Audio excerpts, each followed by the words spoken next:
থেকে কোমর পর্যন্ত, এটা ফরজ, এই হাঁটু থেকে কোমর পর্যন্ত এই জায়গাটায় আলাদা একটা কাপড় দিয়ে ঢেকে দিতে হবে, পরিষ্কার কাপড় দিয়ে। কেন? যখন হাঁটু থেকে কোমর পর্যন্ত ঢেকে দেওয়া হবে, তার শরীরে কাপড়গুলো খুলতে হবে না।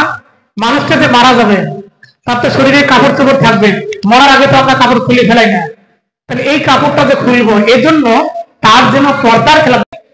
এখন তার পোশাকটা হাত পা নড়ানড়ি করে দেখতে হবে যে তার পোশাকটা খোলা সম্ভব কিনা, মানে কাছে নিয়ে আসা যায় না, যার ফলে জামাটা খোলা অসম্ভব হয়।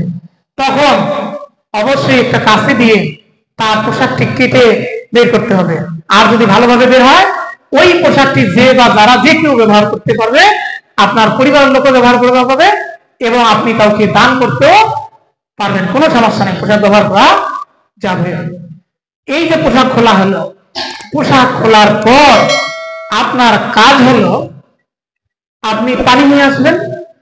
সমস্ত শরীরটা যখন ঢাকা থাকবে, এই হাঁটু থেকে কোমর পর্যন্ত পুরুষদের, মহিলাদের বুক পর্যন্ত পানি নিয়ে এই পেটের দিক থেকে এই কোবায় দিতে হবে নিচের দিকে, কারণ ময়লা আবর্জনা থাকতে পারে, এগুলো যেন চলে যায়। এরপরে যে মৃত ব্যক্তিটা রয়েছে তাকে হালকা তুলে বসার সিস্টেম করতে হবে, যেরকম আমরা বুকে নিই না, হালকা পেটের মধ্যে মেসেজ করতে হবে, হালকা হালকা, যাতে করে বসার কষ্ট দেওয়া যাবে না। যদি মৃত্যু মানুষকে তোমরা পেটের মধ্যে জোরে চাপ দাও, ওই মৃত্যু ব্যক্তিকে কষ্ট পায়। যদি কষ্ট দেন, জোরে চাপ দিয়ে যদি পায়খানা বের করেন, তাহলে ওই ব্যক্তি কষ্ট পাবে, এটা যাবে না। যদি পায়খানা বের হয়, পায়খানাটা পরিষ্কার করে, গুরুত্ব দিয়ে শুনতে হবে, আপনারা যেন প্রত্যেকেই নিজ পরিবারের লোকের জন্য আপনারা কি করতে পারেন, গোসল দিতে পারেন। জটিল এবং কঠিন কথা আছে এই জায়গায়, খুব গুরুত্বপূর্ণ কথা আছে। তো বসায় কি করতে হবে, মল যদি বের হয় সামন দিক থেকে পানি ঢেলে দিয়ে পরিষ্কার করে নিতে হবে। এরপরে বলছেন প্রথমে শুরু করতে হবে কোন দিক থেকে, উজুর অঙ্গ কোনটা, হাত ধোয়া না উজুর সময়, আগে তো হাত ধুই উজু করতে গেলে, এই উজু করার মতো করে তোমরা আগে হাতটা ধুয়ে নিবি কবজি পর্যন্ত, কবজি পর্যন্ত হাত ধুয়ে নিবে। এরপরে উজুর সময় আমরা কি করি, কুলি করি না, কুলি করি। ঠিক মৃত্যু ব্যক্তিকে কুলি করতে পারে না।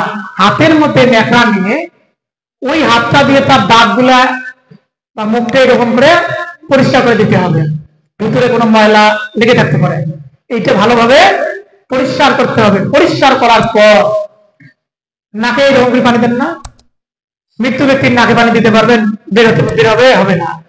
এই ন্যাকড়ার মধ্যে, এই ন্যাকড়া দিয়ে তার নাকটা পরিষ্কার করে দিতে হবে, ভিজা ন্যাকড়া দিয়ে। প্রত্যেকটি মানুষকে তো মরতেই হবে, তাহলে আমারও একদিন গোসল হবে, আমি যদি না শিখে তাহলে আমার গোসলটা নিজে কি হবে, তাহলে ন্যাকড়া দিয়ে নাক পরিষ্কার করতে হবে।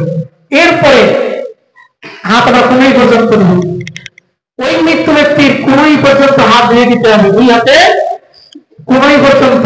উজুর সময় আমরা যেভাবে ধুই এরকম করে 3 বার করে ধুতে হবে। ধোয়ার পর মাথা মাসে পর্যন্ত নামাজে উজুর সময়, এই উজুর সময় যেরকম করে মাথা মাসে করি, ঠিক ওই মৃত্যু ব্যক্তি আপনার হাতে পানি নিয়ে মৃত্যু ব্যক্তির মাথাটা এরকম করে মাসে করে দিবেন, আর কান তার ভিতরটা এরকম করে আঙ্গুল দিয়ে পরিষ্কার করে দিয়ে কানের পিঠের উপর দিয়ে বিধান করে নিয়ে যাবেন, দিয়ে আমরা যেরকম ঠিক তাকে ওই রকম করে দিতে হবে। এরপরে তার কি করতে হবে, পায়ের গিরা পর্যন্ত ধুতে করতে হবে। যখন ধোয়া উজু হয়ে গেল, এখন চিপ করে ধোয়া থাকবে। আপনারা এই দিক থেকে, ডান দিক থেকে শুরু করে, এই ডান দিক থেকে শুরু করে এই পা, টোটাল পা পর্যন্ত ওই বড়ই পাতা দ্বারা সিদ্ধ যে পানি রয়েছে, এই পানি দ্বারা এখানে ঢালতে হবে। তারপরে ডান কাতে শোয়াতে হবে। ডান কাত করে শোয়ানোর পর আবার ওই দিক থেকে, ডান দিক থেকে পানি ঢালতে হবে, মাথার দিক থেকে পায়ের দিকে যেতে হবে ঢেলে ঢেলে।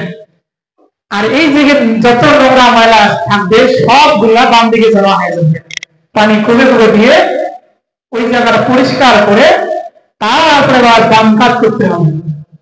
বাম কাত করার পর আবার বাম দিকে এরকম করে পরিষ্কার করার পর বাম দিকে পানি ঢেলে পরিষ্কার করতে হবে। এটি হচ্ছে গোসল। 3 বার ধুয়ে দিলেন, আবার দেখলেন একটু ময়লা বের হয়ে গেছে, তাহলে আবার ওই ময়লাটা পরিষ্কার করে দিয়ে আবার ধৌত করতে হবে। আবার যদি দেখেন অপরিষ্কার, তাহলে আবার ধুতে হবে। 3 বারের বেলা ময়লা পেয়েছেন, 4 বার তুলেই তো হইতো। কিন্তু রাসূল সাল্লাল্লাহু আলাইহি ওয়াসাল্লাম বললেন না, যদি 4 বার ধুতে হয় 4 না দিয়ে 5 বার ধুবে, মানে কি করবা? বিজয় সংখ্যক ধৌত করবে। তবে সর্বশেষ যেইবার ধৌত করবে ওইবার তুমি কি কর্পূরের পানি দ্বারা, কর্পূর আছে না, এই কর্পূরের পানি দ্বারা তাকে ধৌত করা হয়। যেমন সাবান দিয়ে ধুই, যতই আপনি সাবান দিয়ে ধরুন, ঠান্ডা হলো কর্পূরের পানি দ্বারা আমাকে ধৌত করতে হবে। যদি মহিলা মানুষ হয় তার মাথার যে লম্বা লম্বা চুল থাকবে, এই চুলগুলাকে 3টি বেনি বাঁকিয়ে দিবে এবং ওই বেনিগুলাকে পিছন দিক দিয়ে দিবে। আমাদের সমাজের মহিলারা কি সামনে দিয়ে দেয় না পিছন দিকে, আমি জানি না। হ্যাঁ, আমি শুনছিলাম যে সামন দিয়ে দেয়, সামন দিয়ে দেয়, আমি শুনছিলাম এটা। চাচা আপনি জানেন কি কোন দিক দিয়ে দেয় চুলগুলা? তোমার 10 গুণ গোপন রাখবে। যে ব্যক্তি তোমার 10 গুণ এগুলোকে ঢেকে রাখবে, এইরকম ব্যক্তিকে গোসল করার জন্য নিয়ে আসবা। আমাদের সমাজে আমরা নিজস্ব ব্যক্তিকে, আমার মহব্বতের মানুষটা মৃত্যুর সময় কষ্টের কারণে তার বিভিন্ন বিপদ বিকলঙ্গ হতে পারে। শরীর কারবার শরীর হাত এরকম হয়েছে, সোজা হয় না, আরেকজনের পা বাঁকা হয়ে আছে, গোসল দেওয়া ব্যক্তি এসে বলতেছে এই হাতটা কিন্তু সোজা হয় না, পাটা বাঁকা ছিল, শরীরের মধ্যে চোরের দাগ দেখেছি, শরীরের মধ্যে মাথার মধ্যে চোর দেখেছি, কোট দেখেছি, বলে না আসে? অনেক জনে বলে। রাসূল সাল্লাল্লাহু আলাইহি ওয়াসাল্লাম বললেন, যদি তোমাদের মধ্যে কেউ এরকম ব্যক্তি হয়, মাইয়াতের দোষ ত্রুটিকে গোপন রাখবে না, ওই ব্যক্তির দ্বারা তোমরা গোসল দেওয়ার ব্যবস্থা করবে না। আমরা করি কি, আমাদের নিকটতম বন্ধু নয়, কেউ নয়, কোন ব্যক্তি গোসল দিয়ে বেড়ায়, যার কারণে তাকে দাগ দিয়ে নিয়ে এসে আমার গোসলের ব্যবস্থা, গোসলে লাগে দিই। এটা কখনো করবে না।